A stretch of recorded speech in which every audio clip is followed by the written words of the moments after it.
Muito obrigado pela presença, pela companhia na prática. Iniciamos o nosso quinto encontro do Chōshō Zennin. Estamos estudando o texto do Hanya Shingyo, Makahanya Haramita Shingyo.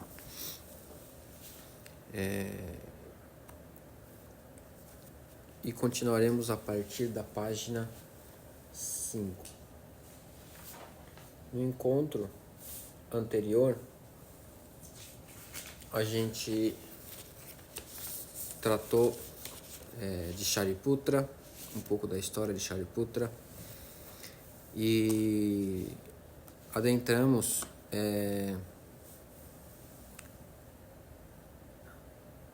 no conceito da vacuidade, que as escolas budistas, principalmente as escolas Mahayana, né, do grande veículo, abordam com particularidade as tradições do Zen Budismo. A gente pôde perceber também que o texto do Hanya Shingyo, ele é muito além do que só as palavras escritas no texto, né? Ele vai muito além dos caracteres impressos no papel, porque além de cada caractere ter uma profundidade e uma vastidão de significados, a gente percebe que há também uma contração de vários conceitos, né, do pensamento budista em poucos caracteres, né? É como se houvesse uma abreviação de todo um conceito embutido em poucos caracteres. Por isso a gente precisa olhar com atenção cada um desses versos e compreender sobre o que eles estão tratando, né? Hanya Shingyo são 262 caracteres, se eu não estou enganado, um pouco mais de 260 caracteres. E mesmo nessa quantidade limitada de texto, toda a base do pensamento budista, toda a base do pensamento e dos ensinamentos de Buda Shakyamuni estão presentes. Desde temas fundamentais e básicos como os 5 agregados, né, até conceitos complexos como a ideia do vazio, da vacuidade. E o Hanya Shingyo, ele também carrega o método tradicional de propagação do ensinamento, né? de transmissão do ensinamento, que é por meio do diálogo e das perguntas e respostas. A gente pode ver um pouco disso nesse diálogo entre Kanjizai Bosatsu e Sharishi, né? Shariputra. Outras traduções, como nós vimos anteriormente, trazem mais desse diálogo, trazem um diálogo mais comprido. Mas outros textos budistas, se a gente for analisar também, usam esse mesmo processo, né? Vimos também o funcionamento, né, dos 5 agregados, de como a formação dessa existência nossa se dá a partir do pensamento budista, né? E hoje, a partir da página 5, nós vamos começar a descrever com exemplos, né, o conceito da vacuidade. Essa maneira de descrever os ensinamentos com exemplos diferentes, né, muitas vezes repetidos, ou então quase que numa métrica musical, né, onde você traz opostos, você traz afirmações e negações, né? Esse tipo de maneira de apresentar um ensinamento é bastante comum.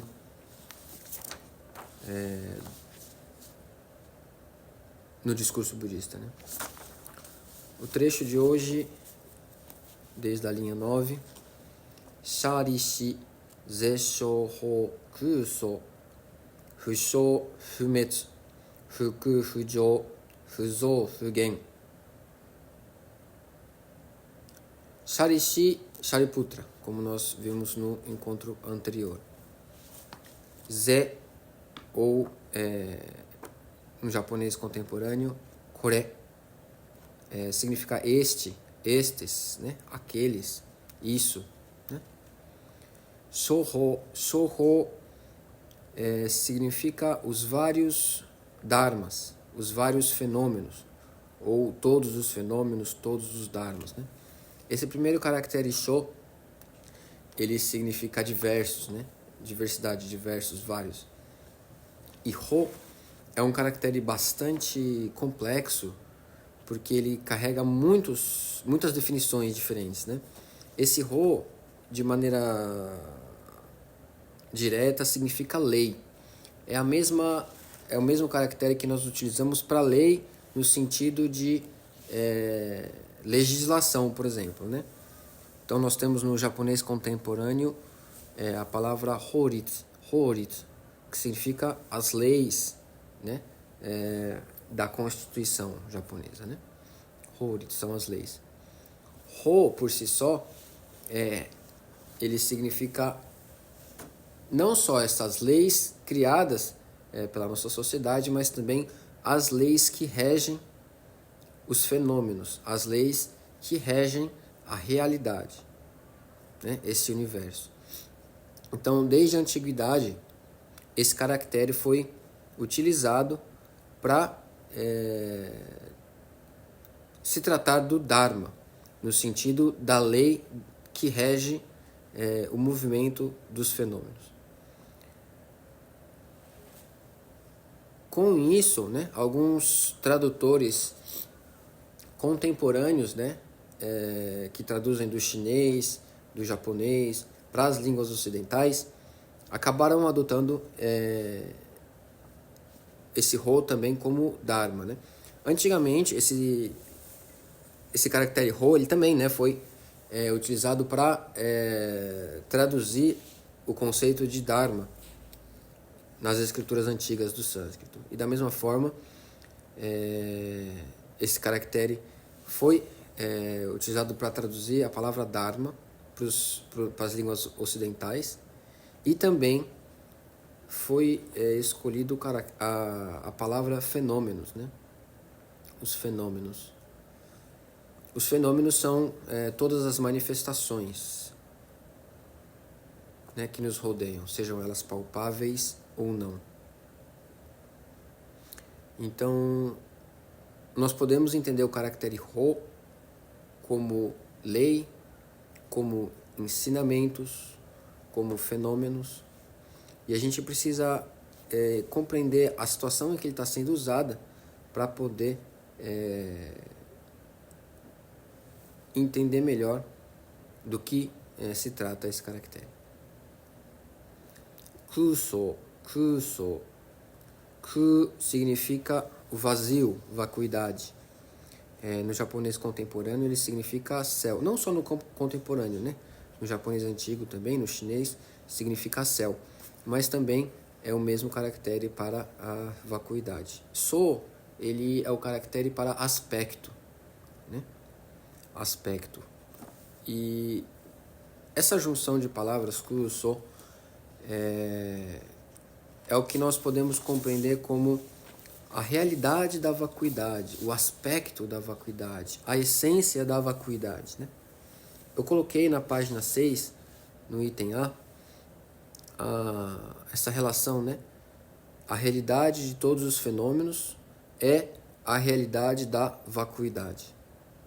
Nós temos a palavra de so, que significa a realidade dos fenômenos, ou seja, a natureza verdadeira dos fenômenos. É a natureza da vacuidade. Nós temos a frase Jisowa kusonari, que é a realidade de todos os fenômenos é, por si só, a realidade da vacuidade. Nós vamos entender isso hoje com os exemplos que o próprio texto traz para a gente. Fushou fumetsu. Fushou significa não nascer, não há nascer, ou não nascido, né? Fumetsu é não morrer, não sumir, não se desfazer, né? Não acabar. Fuku não puro, né? No caso seria uma negação da impureza, né? Não puro. Fujo também seria não puro, mas quando nós falamos Fuku, nós estamos tratando de não ser impuro, e Fujo de não ser puro. Fuzo, não há acréscimo, não há aumento, não há adição. Fugen, não há diminuição, não há contração, não há escassez. Só que nós precisamos entender também esse caractere Fu. Num contexto normal, digamos assim, o caractere Fu, ele é um caractere de apoio que nega a ideia a qual ele se junta, né?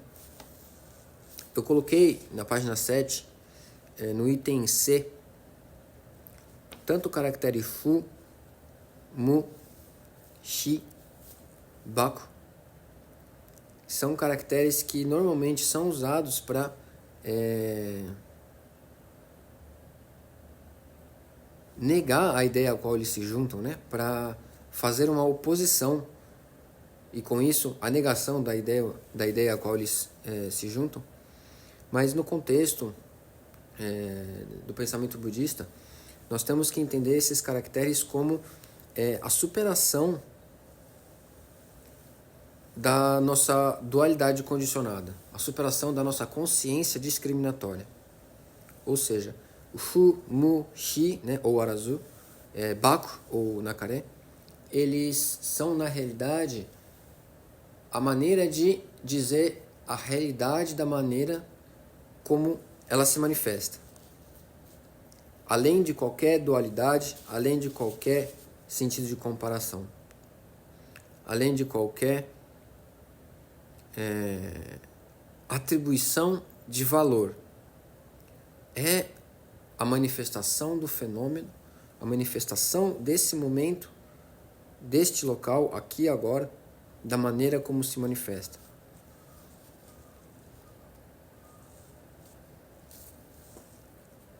Essas três linhas, Fushou, Fumetsu, Fuku, Fujo, Fuzo, Fugen, são o que nós chamamos nos estudos budistas de Roppu,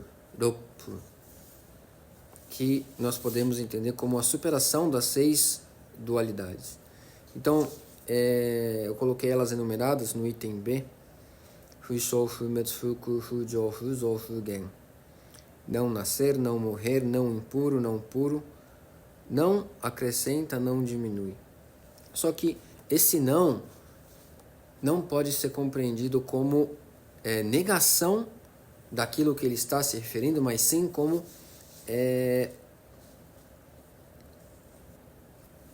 a realidade manifesta sendo completamente incapaz, impossível de receber a atribuição de valores criados pela nossa consciência discriminatória.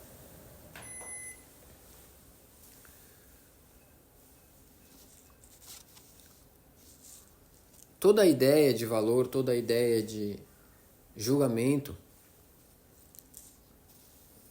tem origem e tem fim somente na nossa consciência discriminatória. quando nós comemos algo, bebemos algo e atribuímos bom ou ruim a essa sensação, esses valores eles não estão atribuídos no fenômeno em si, na realidade em si, mas sim no movimento em que essa existência faz de maneira condicionada a partir de todas as sensações que tem por meio das vias de entrada, né, por meio dos nossos sentidos, e que analisadas com as nossas memórias, comparadas com as nossas memórias, com as nossas experiências anteriores, nós iniciamos um movimento de atribuição de valor. Isso é como nós vimos, né, nos 5 agregados, logo no início do texto. Então, esse não, ele aponta não para a qualidade à qual ele está se opondo ou afirmando, mas sim ele aponta para o momento presente, para a realidade manifesta nesse instante, aqui e agora. Outras traduções, outros estudos trazem o happu, né, que são 8 dualidades. Fusho, fumet, fudan, fujo, fuit, fui, furai, fusa. Fusho, não nascer, fumet, não morrer, fudan, não cessar, não ser cortado, fujo, não ser contínuo, não continuar, fuit, não ser uno, não ser único, fui, não ser diferente, furai, não vir, fusa, não ir.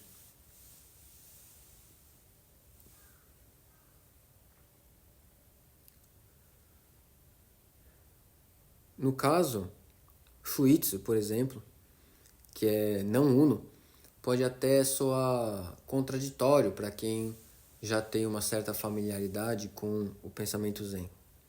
Como que as coisas não são unas? Eu li que todas as existências são um. Mas enquanto houver a comparação de ser um ou não ser um, tornar-se um ou não tornar-se um, enquanto essa atribuição de valores ainda existir nesse movimento da nossa consciência discriminatória, nós de fato não vamos tocar a realidade da maneira como ela se manifesta. Aliás, nós já tocamos a realidade da maneira como ela se manifesta. Não há outra possibilidade. Mas nós ignoramos essa obviedade da natureza. Se nós olharmos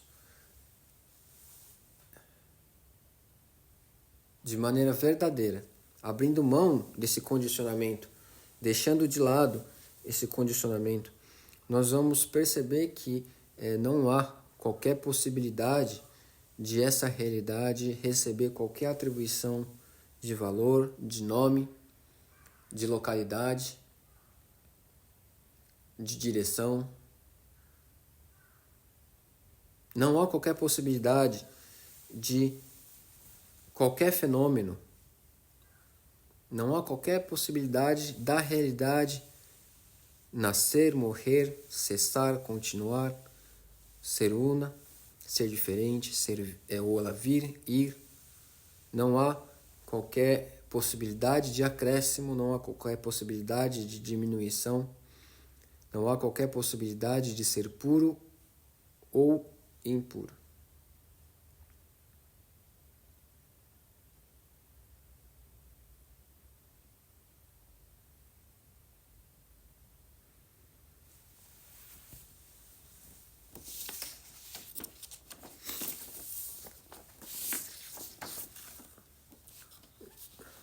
voltando para o item A, eu tentei fazer um pequeno gráfico para a gente entender de maneira conceitual como isso se dá, né? A frase mais conhecida do Hanya Shingyo, invariavelmente, é Shiki Sokuze Ku Sokuze Shiki. A forma é o vazio é forma.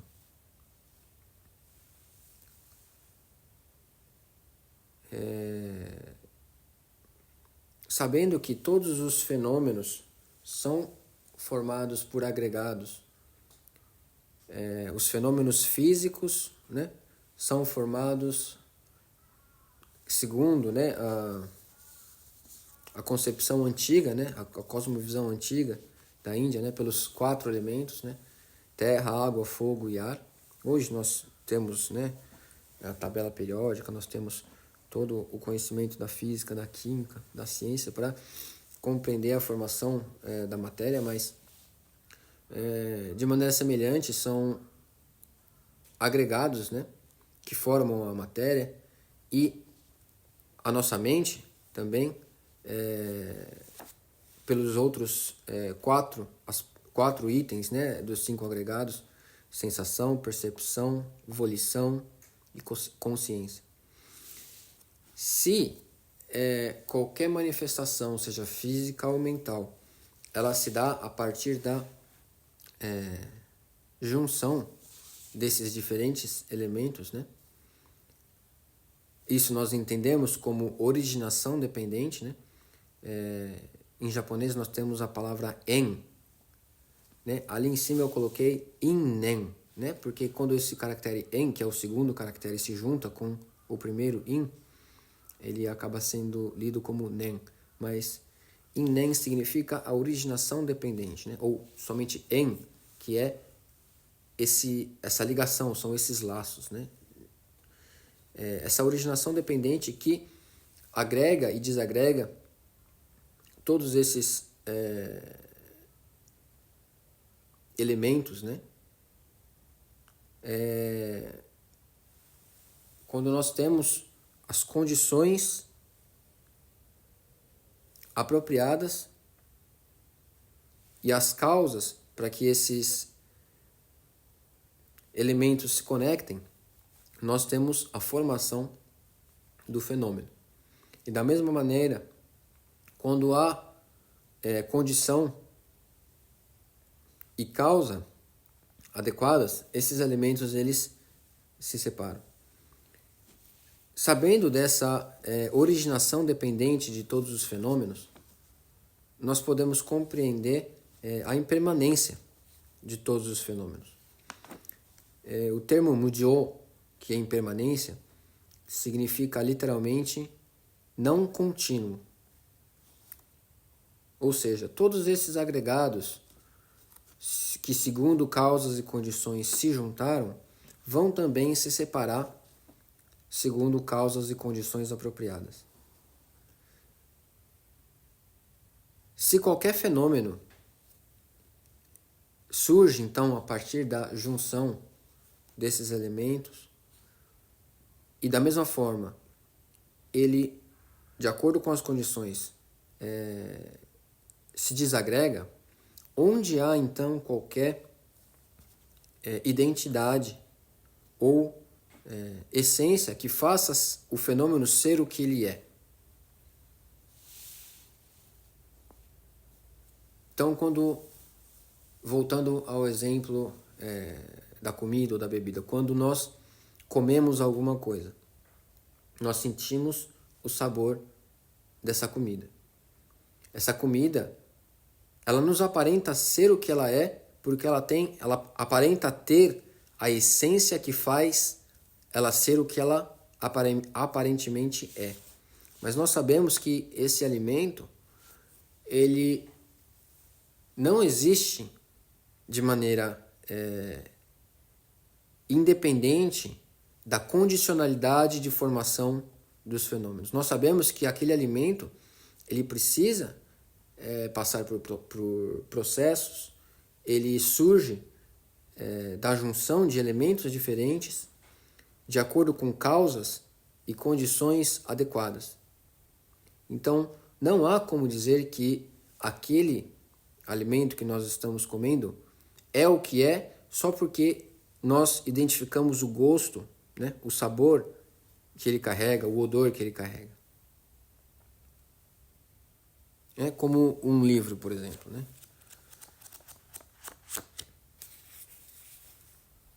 Olhar para o livro me faz pensar que livro é livro porque se apresenta da maneira como ele se apresenta, com páginas, com capa, com palavras escritas. Mas nós sabemos que esse fenômeno ele só existe porque causas e condições adequadas fizeram com que elementos adequados àquelas causas e condições tomassem a forma que tomaram. Mas se eu coloco esse livro no fogo,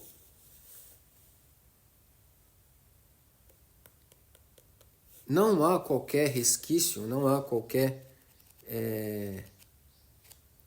fato, não há qualquer prova de que esse livro existia e sempre existiu por conta própria.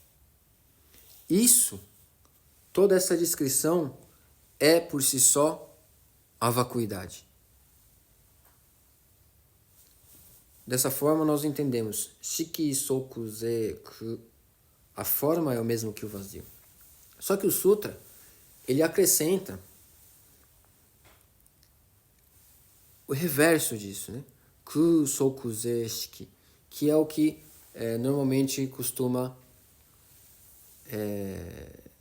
ser mais difícil de compreender, né?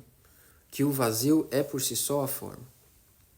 No caso, a vacuidade é a própria ausência de identidade, ausência de qualquer essência fixa, por isso impermanente. E exatamente a impermanência e a ausência dessa identidade, dessa essência fixa, que as coisas existem como elas são. É justamente por conta da impermanência que a vacuidade é verdadeira. E é justamente por conta da vacuidade que a impermanência é verdadeira. Se não fosse isso, tudo isso que existe à nossa volta, todas essas manifestações seriam impossíveis. Então, quando a gente olha para a realidade, quando nós olhamos para os fenômenos, a gente pode perceber isso de maneira bastante óbvia. Que a vacuidade é a própria forma e a forma é a própria vacuidade.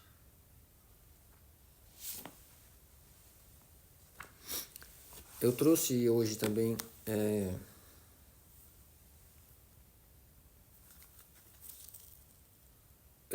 um dos capítulos do Shobogenzo, que é o Shobogenzo Shoji, né?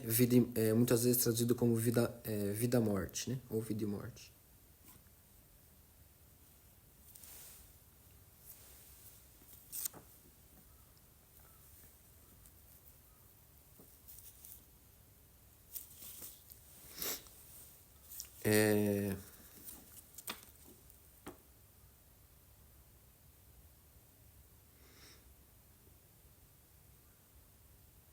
Deixa eu encontrar o trecho que eu vou compartilhar com vocês.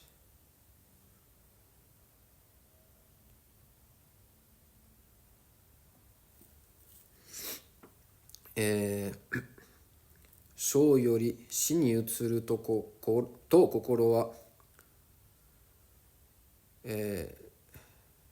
shou yori shi ni utsuru to kokoro o uru wa kore ayamari nari. 小はひとときのくらいにてすでに先あり後ありかるがゆえに仏法の中には小すなわち不小という滅もひとときのくらいにて、また先あり後あり、これによりて滅すなわち不滅という。Esse trecho, traduzindo de maneira um pouco mais simples, seria Shou yori shi ni utsuru to kokoro wa uru wa kore ayamari nari. Pensar que a vida se transforma na morte é um engano. Então ele continua. Shou wa hitotoki no kurai ni te sude ni saki ari nochi ari karu ga yue ni buppou no naka ni wa shou sunawachi fushou to yu. Ele coloca: a vida, shou, vida, existe em um instante.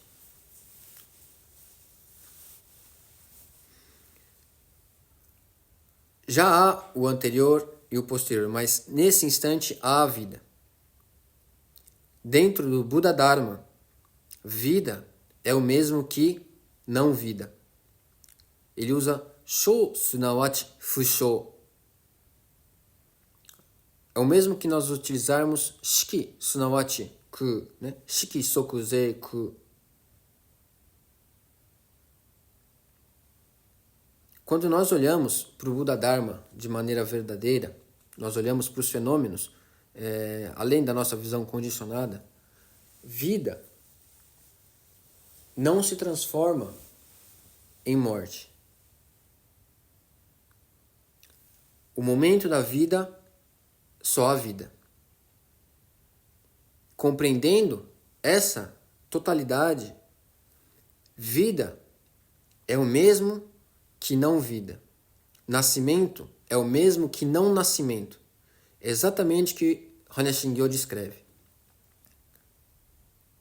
Fushou, fumetsu. Não há nascimento, não há morte. Dogen continua no Shobogen Zo Shouji, né? Kore ni yorite metsu sunawachi fumetsu to yu. Dessa mesma forma, morte é o mesmo que não morte. Né? O desvanecer é o mesmo que o não desvanecer. Quando a realidade observada além ou antes do surgimento, né, da nossa consciência discriminatória, vida e morte deixam de ser pontos em uma concepção linear de tempo. Essa concepção linear de tempo, ela só faz sentido quando há a comparação e o julgamento dos fenômenos que nós experienciamos a partir das memórias e das experiências anteriores que nós temos. Ele coloca aqui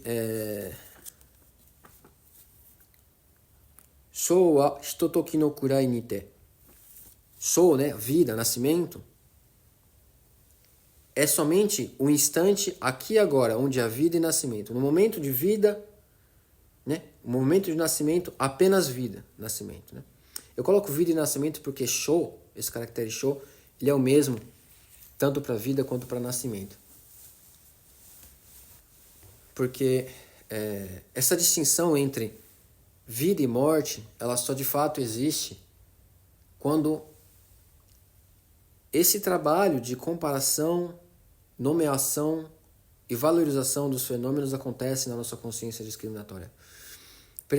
Percebam que essa ilusão da vida e morte, ela só existe quando nós damos voz à nossa consciência discriminatória.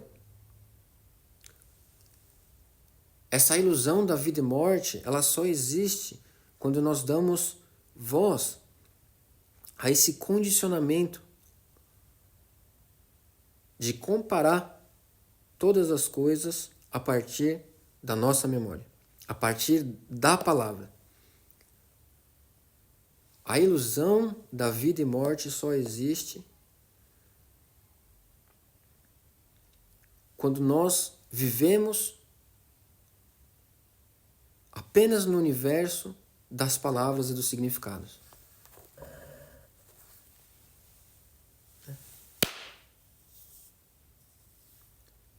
perceber esse fenômeno, né,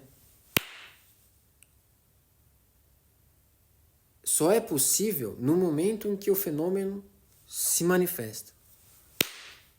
Nesse momento do fenômeno, há apenas esse fenômeno, há apenas a realidade manifesta, completa, perfeita, aqui e agora.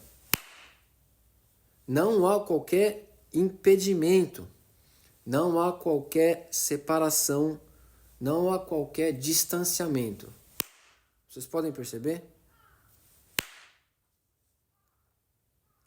Qualquer tentativa de análise desse fenômeno posterior à sua manifestação ou anterior à sua manifestação não passa de palavras dentro da nossa cabeça.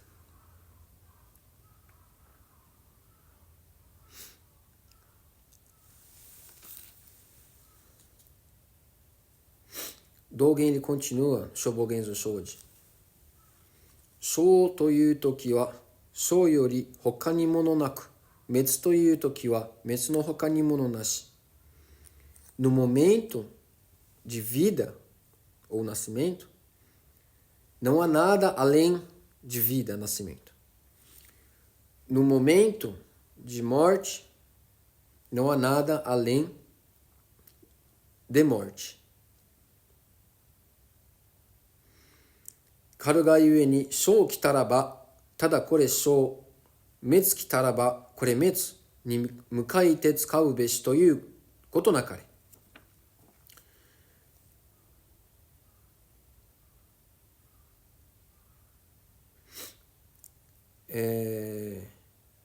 Quando vier a vida, apenas vida.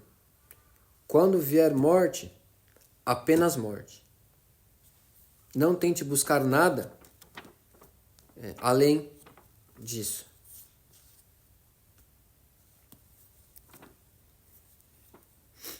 Esse capítulo do Shobogenzo, né, Shoji, Vida e Morte, ele é muito direto.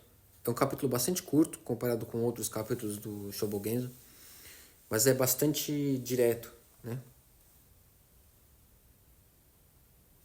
No começo do capítulo, ele tem a seguinte frase: Shoji no naka ni hotoke areba, shoji nashi. Mata iwaku, shoji no naka ni hotoke nakereba, shoji ni madowazu to, shoji o hanaren to omowamu hito, masani kono mune o akiramu beshi. Shoji no naka ni hotoke areba.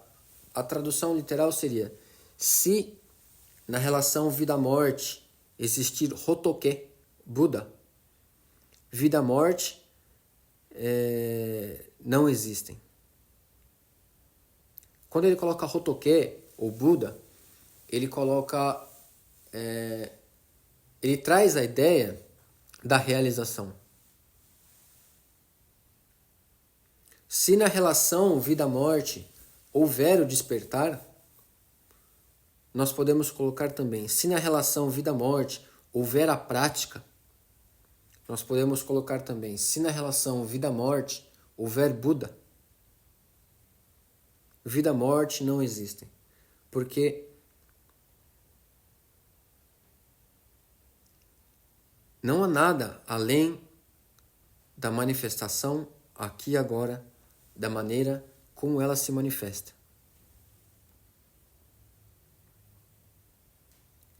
E toda essa manifestação, ela é muito anterior a qualquer faísca de comparação que possa surgir na nossa consciência.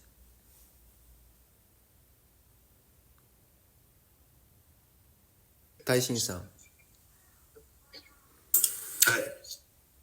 Com licença, consegue me escutar bem? Sim, estou ouvindo.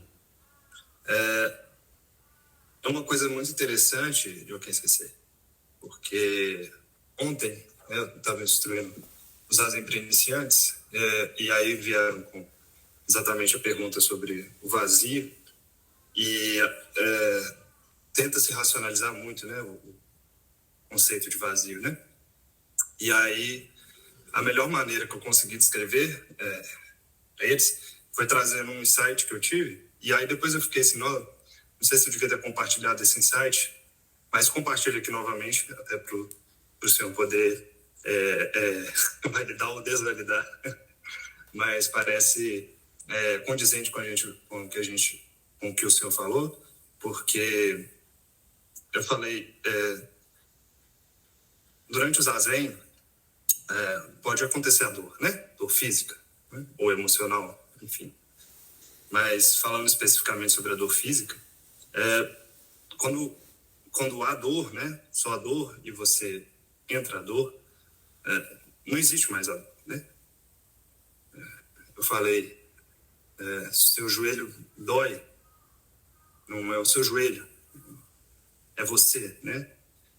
Não é nada além disso, não deixa de existir uma dor ali, né? Então, agora com o senhor comentando sobre o trecho do Shobogenzo, faz sentido um pouco, né? Quando há vida, né? Você só tem a vida, né? Não tem mais nada além dela, né? E aí, da mesma forma, quando você está só na dor, ela deixa de existir, né? Então, às vezes a experiência prática, ela também mostra para a gente as coisas que o conceito, né? Antes do próprio conceito chegar a nós, né? É interessante como que nós praticando com quilômetros e milênios de anos separando, né? A gente pode talvez compreender a mesma coisa, né? Talvez de forma diferente, né? Mas talvez com palavras diferentes, mas transcende, né, as palavras. Exatamente.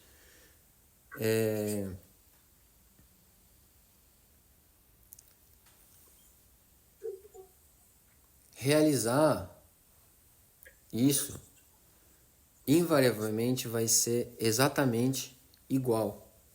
Não importa a época, não importa o local, porque a realidade é exatamente a mesma. A manifestação dos fenômenos se dá exatamente da mesma forma.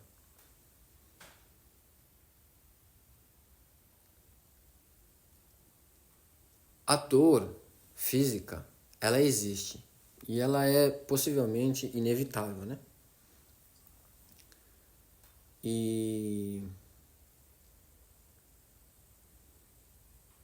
No entanto,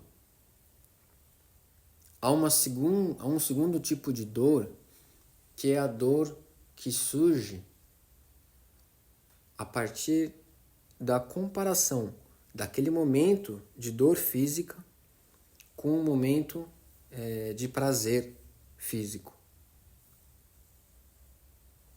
Eu não me recordo como é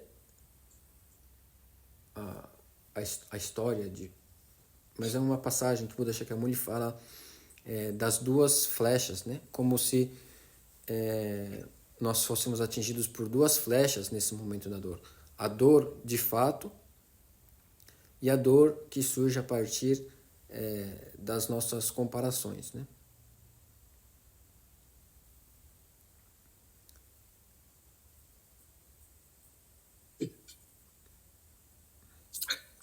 Achou? Alguém tem mais alguma colocação, alguma questão?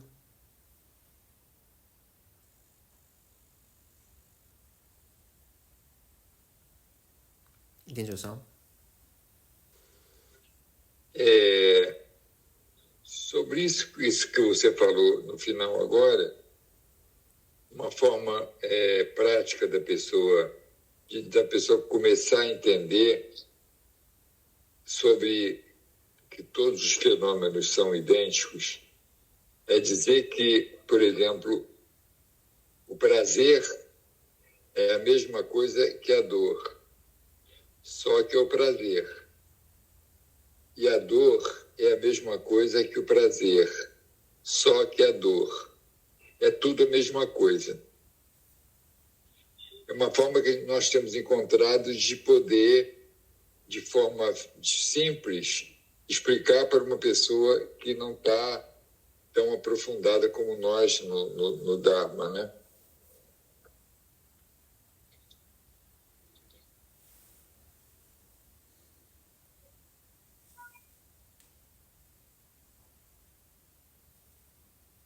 cachorro.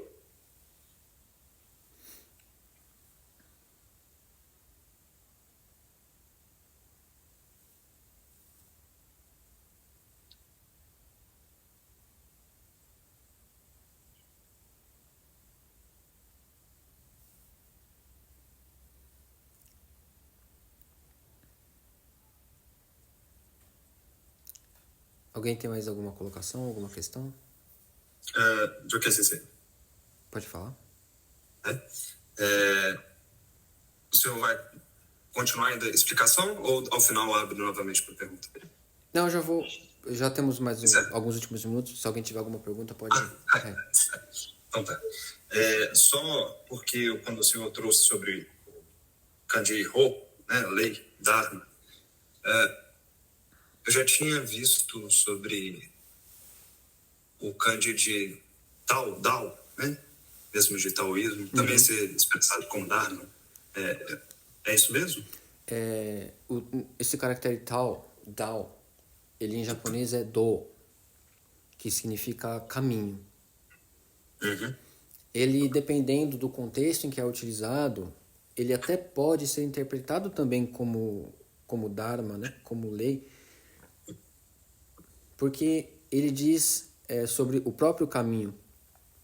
E essa ideia de caminho ela é bastante ampla e variável de acordo com o contexto em que você coloca, né? Então, quando nós falamos, por exemplo, Butsudo, que é o caminho de Buda, né? É budismo. O caminho de Buda, a prática do caminho de Buda não é nada além da prática da lei do Dharma, da compreensão da lei, né? E do Dharma.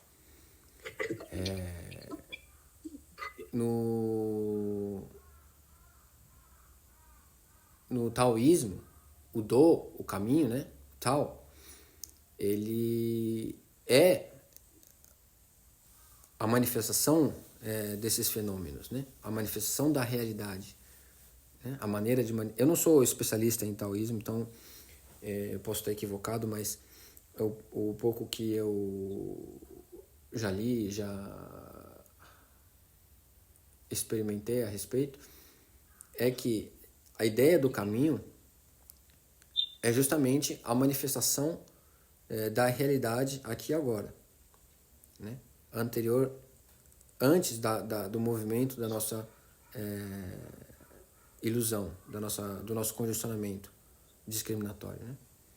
E dessa forma, ele carrega também essa ideia como caractere Ho também, né? Que se nós formos analisar com mais profundidade, todas as palavras e termos, e sutras, e ensinamentos budistas, todos eles vão falar sobre exatamente a mesma coisa. Olhando eu coloquei na página 7, no item C, quando eu coloquei, né, a explicação sobre os caracteres Fu, Mu, Hi, Baku, eu coloquei embaixo também os exemplos, né? Fu, Shou, Fu, Metsu, Fu, Ku, Fu, Jou, Fu, Zou, Fu, Gen.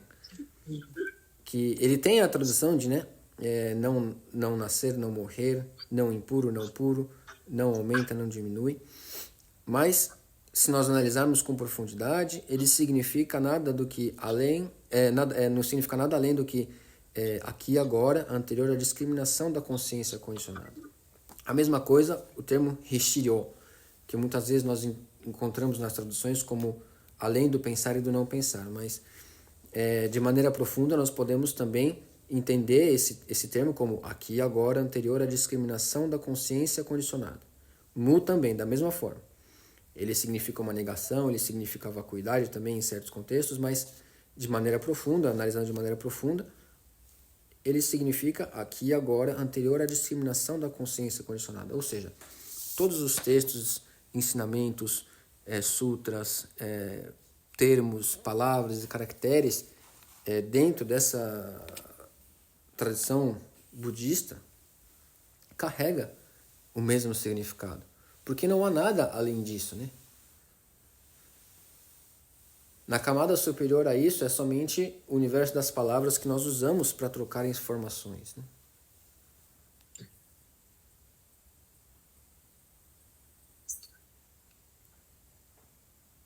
Ok. Obrigado. Muito obrigado. Temos mais 4 minutos. Se alguém tiver alguma coisa a acrescentar ou a perguntar, fique à vontade. Senão também podemos ir encerrando por aqui.